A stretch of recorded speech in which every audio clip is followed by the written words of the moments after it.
मैं तो इस तरह की थी नहीं, हम बहुत अच्छी फैमिली से बिलोंग करते हैं।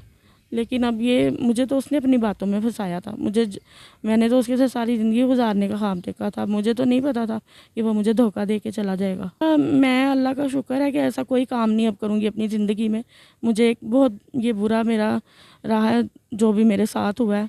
तो मैं अल्लाह ताला को भी हाज़िर नाज़िर जान के कहती हूँ कि मैं अब ज़िंदगी में ऐसा कभी कोई काम नहीं करूँगी। मैं हाथ जोड़ के आप ऑन कैमरा में सबसे पहले अपने माँ बाप से और उसके बाद आप सबसे माफ़ी मांगती हूँ। अल्लाह ताला से तो सबसे पहले मांगती हूँ कि अल्लाह ताला मुझे महफूज रखें और आइंदा मैं ऐसे किसी भी गलत काम में, गुमराही में पड़ के किसी की बातों में आके कोई धोखा ना खाऊं।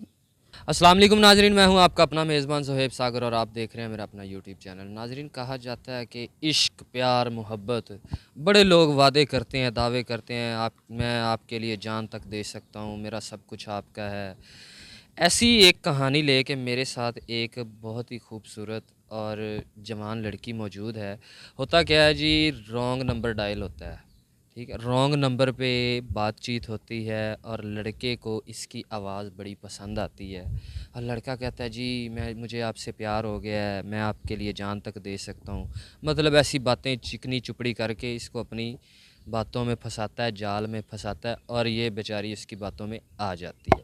अब आगे क्या होता है सारी कहानी इनसे जानते हैं, आइए चलते हैं इनसे बात करते हैं। अस्सलाम वालेकुम। वालेकुम अस्सलाम। कैसी हैं आप?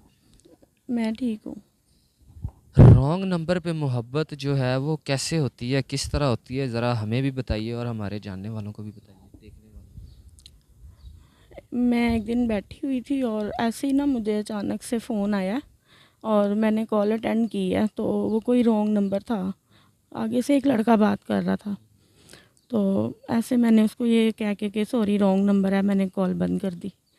तो लेकिन थोड़ी देर के बाद दोबारा उसी नंबर से मुझे कॉल आई और मैंने कॉल अटेंड की। तो मैंने उसको ये कह के अब प्लीज़ नेक्स्ट टाइम आप मुझे कॉल ना करें, तो मुझे आपसे कोई बात नहीं करनी, ये रॉन्ग नंबर है। लेकिन वो बाज़ नहीं आया और ऐसे यानी कि कॉल्स पे कॉल्स करता रहा और आखिर ऐसे मेरा भी थोड़ा सा इंटरेस्ट उसमें होना शुरू हो गया और हमारी बात शुरू हो गई। एक रॉन्ग नंबर से कॉल आती है, आप एक दफ़ा उसको समझाती हैं, 2 दफ़ा समझाती हैं, एक ऑप्शन दिया है मोबाइल वालों ने कि अगर कोई रॉन्ग नंबर है तो उसको ब्लॉक कर दिया जाए, तो आपने ब्लॉक क्यों नहीं किया?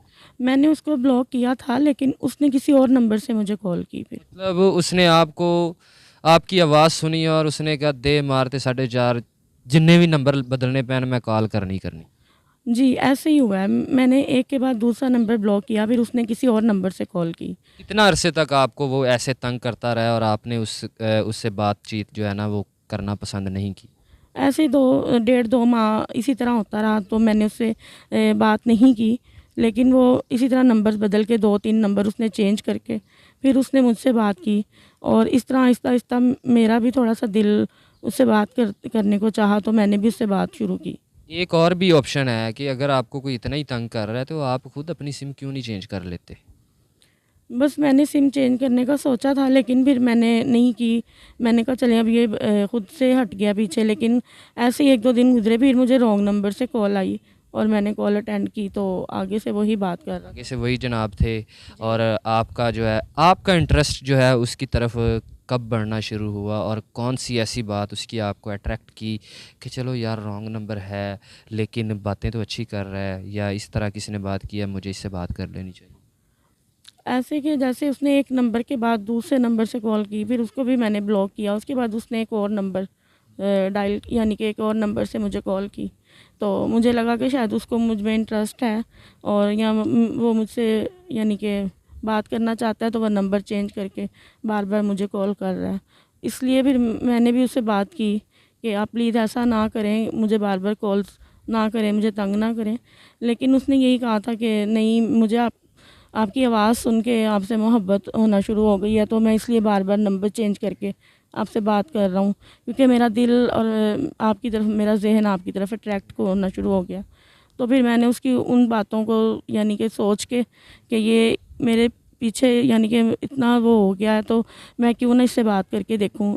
मैंने भी उससे थोड़ी सी बात शुरू की थी, तो इसी तरह फिर कॉल्स का सिलसिला शुरू हो गया। कब वो कॉल्स नहीं करता था तो मैं उसको मैसेज कर देती थी, वो फिर मुझे कॉल कर लेता था कि मैं थोड़ा बिज़ी था, इसलिए मैंने तुम्हें कॉल नहीं अभी की। तो बात बात बात यही था कि बात ख़त्म करने के लिए मैंने उससे एक दिन पूछ लिया कि ये आखिर हमारी कॉल्स का सिलसिला कब तक चलता रहेगा और हम कॉल्स पे कब तक बात करेंगे, तो अब इसको ख़त्म करते हैं। लेकिन उसने कहा नहीं, मैंने सिर्फ बात करने के लिए आपको कॉल नहीं की, मैं आपसे प्यार करना शुरू हो गया हूँ, इस वजह से मैं आपको कॉल कर रहा हूँ। मुझे आपकी आवाज़ से मोहब्बत है, अब मैं आपको देखना चाहता हूँ। तो ज़ाहिर सी बात है, वो उसने फिर वीडियो कॉल्स व्हाट्सएप पे बात करना शुरू की। ये सेटिंग आपकी जो है मुकम्मल जो सेटिंग होती है, आप उसके साथ जो है कितना अरसा तक ऐसे मतलब कॉल पे बात करती रहती हैं और आप जो है अट्रैक्शन जो है आपकी जो सेटिंग है वो प्यार में बदलती है? यही कोई 5-6 माह, क्योंकि वो हमारे शहर से बिलोंग नहीं करता था, वो किसी दूसरे शहर में रहता था। डिफरेंस थोड़ा ज़्यादा था, इसलिए 5 से 6 माह हमारी कॉल पे ही बात होती थी। मुलाकात कब और कहाँ पे हुई डायरेक्टली? डायरेक्टली 6-7 माह गुजर चुके थे, तो उसने फ़ोर्स करना शुरू किया कि मैंने आपसे मिलना है, मैं अब आपसे मिलना चाहता हूँ। तो वैसे तो हम दोनों ने लाइव कॉल पे एक दूसरे को देख लिया था, तो उसने मुझे पसंद कर लिया था और वो यही कह रहा था कि ना अब मैं आपके ना बगैर नहीं रह सकता, मैं आपके लिए सब कुछ करूँगा, जो आप कहती हो मैं वही करूँगा। तो इस तरह से बस बात आगे चलना स्टार्ट हो गई। चलते चलते तकरीबन 6-7 माह गुजर चुके थे, तो उसने फ़ोर्स करना शुरू किया मिलने के लिए। तो उसको ज़ाहिर सी बात है, मैं तो इतनी दूर नहीं जा सकती थी, वही हमारे शहर में आया। उसने यहाँ पे मुझे जो मशहूर जगह थी वहाँ का बताया कि इस जगह पे आप आ जाओ, तो हम वहाँ पे मिल लेते हैं। पहले हम पब्लिक प्लेस पे मिले थे। पब्लिक प्लेस पे मिले तो कमरे में कब मिले? नहीं, एक पहली मुलाकात हमारी पब्लिक प्लेस में हुई, फिर उसके बाद वो 1 डेढ़ घंटा हम लोग बाहर रहे हैं। तो उसने मुझे थोड़ी सी शॉपिंग करवाई और फिर वो चला गया, ये कह के कि मैं नेक्स्ट टाइम बहुत जल्दी आऊँगा। तो ऐसे ही फिर ईद आने वाली थी, तो ईद से पहले वो आया और इसी तरह हम बाहर गए, थोड़ी शॉपिंग की। तो उसने फिर मुझे ये कहा कि मैं ईद के बाद आऊँगा आपके पास। फिर ईद के बाद वो आया, तो फिर उसने मुझे कहा कि इधर मेरा एक दोस्त है, इधर ही रहता है, तो हम उसकी तरफ चलते हैं। क्योंकि मैं तो नहीं जानती थी कि वो इस शहर का नहीं है, वो किसी और शहर का है, लेकिन वो इसी शहर का था। तो फिर वो अपने दोस्त के घर ले गया या किसी बैठक में कमरे में होटल के? जी, वो बस मुझे अपने दोस्त के घर लेकर गया। तो उसका जो दोस्त था वो पहले से ही वहाँ पे उसने यानी कि अरेंज किया हुआ था एक रूम का, तो वो मुझे उधर लेकर गया। फिर वहाँ पे हमारी बातचीत हुई, ऐसे ही वो थोड़ा सा रिलेशन आगे बढ़ा। फिज़िकल वहाँ पे काम स्टार्ट हुआ? जी, फिज़िकल काम वहीं पे स्टार्ट हुआ था। कितनी देर तक चलता रहा? ये तकरीबन 1 डेढ़ साल हम इसी तरह मिलते रहे हैं। अच्छा, ये तो सारा कुछ हो गया। अब उसने आपको यूज़ कर लिया, इस्तेमाल कर लिया, शादी के वादे किए, शादी नहीं की, छोड़ दिया। शादी के वादे भी हो गए, वो भी वादे वफ़ा ना हुए, ठीक है, छोड़ दिया उसने आपको। हमारा चैनल आपने देखा है, हमें कॉल की है, हमारे पास आई हैं, क्या चाहती हैं और ज़िंदगी अब किस तरह से गुज़ार रही हैं? मैं ये चाहती हूँ कि मैं इस तरह के लोगों को दुनिया के सामने लाना चाहती हूँ, जो शादी के वादे करके और झूठी तारीफ़ें करके लड़कियों को अपने जाल में फंसाते हैं और फिर उनसे अपना मतलब पूरा होने के बाद उनको छोड़ देते हैं। वो ख़ुद अपने आप से शर्मिंदा होती हैं, ये ज़ाहिर सी बात है, उनको ज़िंदगी एक बोझ लगने लगती है। लेकिन मैं काफ़ी अरसा इस डिप्रेशन में रही हूँ। अब मैंने अपने आप को इस डिप्रेशन से निकालने के लिए आपका चैनल देखा था, तो मैंने कहा कि मैं आपसे कॉन्टैक्ट करूँ, आप लोग मेरी कुछ हेल्प करेंगे और ज़ाहिर सी बात है, मेरी आवाज़ लोगों तक पहुँचेगी तो मेरी कोई हेल्प होगी। किस तरह की हेल्प चाहिए आपको? क्या चाहती हैं आप? आगे ज़िंदगी में क्या करना चाहती हैं? मैं अपनी ज़िंदगी में अपने पाँव पे खड़ा होना चाहती हूँ, मैं अपनी लाइफ खुद जीना चाहती हूँ। मैं इस तरह के झूठे सहारों पे, झूठे वादों के पे एतबार अब कभी भी नहीं करूँगी। बहुत टाइम लग जाएगा मुझे इस सारी सूरत हाल से निकलने में। शादी करना चाहती हैं? जी, ज़ाहिर-सी बात है, शादी तो करूँगी, लेकिन अभी इसके लिए अभी फ़िलहाल मैंने नहीं सोचा, कोई अच्छा इंसान मिले। लेकिन ज़ाहिर-सी बात है, पहले सब अच्छे होते हैं, जब मतलब पूरा करने के बाद सब इसी तरह धोखा देते हैं। अच्छा, बहुत सारे लोग हमारे चैनल हमारा देखते हैं। अब उन लोगों में से वो लोग कैसे आप पे एतबार करेंगे कि एक रॉन्ग नंबर पे आपने इश्क लड़ा लिया, ठीक है, एक बात सेक्स तक भी चली गई, तो वो कैसे एतबार करेंगे कि ये लड़की हमारे साथ जो है रहेगी और आगे कहीं पे मुँह नहीं मारेगी? मैं तो इस तरह की थी ही नहीं, हम बहुत अच्छी फैमिली से बिलोंग करते हैं। लेकिन अब ये मुझे तो उसने अपनी बातों में फंसाया था। मैंने तो उसके साथ सारी ज़िंदगी गुजारने का ख्वाब देखा था। मुझे तो नहीं पता था कि वो मुझे धोखा दे के चला जाएगा। मुझे एक बहुत बड़ा सबक मिला है इस सारे वाक़ये से, इस सारी सूरत हाल से, कि मैं अब दोबारा बहुत ज़्यादा सोच के कदम उठाऊँगी। किसी पे एतबार करने से पहले करोड़ बार सोचूँगी, और फिर ऐसी, अल्लाह माफ़ करे, ऐसी सूरत हाल तो कभी भी पैदा नहीं होगी। क्या काम जानती हैं? कोई काम कर सकती हैं आप? कोई काम आपको करवा दिया जाए?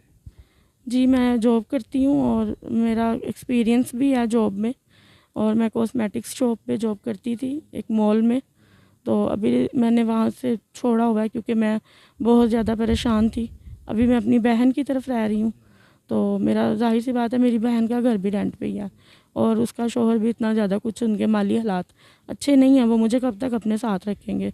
मैंने वक्ती सहारा उनका ही लिया, क्योंकि अब मैं कहाँ जाऊँ, बताएं आप मुझे। ज़ाहिर-सी बात है, कोई भी इतना टाइम जो है ना वो सहारा नहीं देता।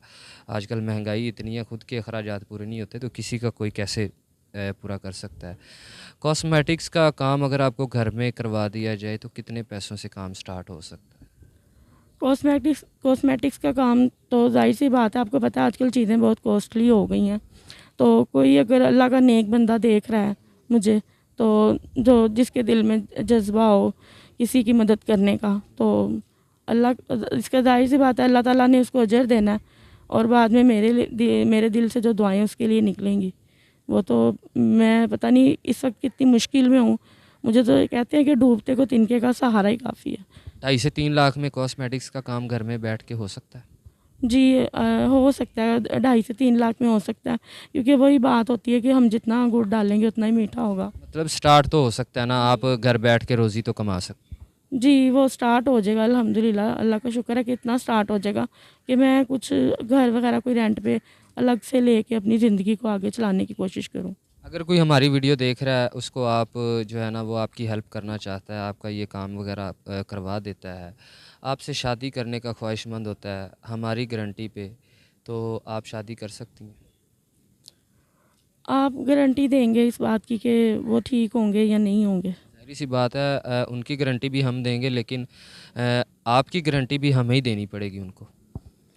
जी, बाकी ये बात है कि जब एक इंसान अच्छा हो, साथ चल रहा हो, उसका पता चल जाता है ना, ये किस तरह का, क्योंकि अब तो मुझे बहुत ज़्यादा फूँक-फूँक के कदम रखना अब पड़ेगा। देखिए ना, जो बंदा आप पे 3 से 4 लाख इन्वेस्ट कर रहा है, तो उसकी तो गारंटी है, वो हमें तो नहीं 3-4 लाख रुपया इन्वेस्ट कर रहा। आपकी गारंटी वो हमसे माँगेगा कि भाई हमें इसकी गारंटी दो, तो हम आपकी तरफ से अपनी गारंटी दे दें उनको। मैं, अल्लाह का शुक्र है कि ऐसा कोई काम नहीं अब करूँगी अपनी ज़िंदगी में। मुझे एक बहुत ये बुरा मेरा रहा है, जो भी मेरे साथ हुआ है।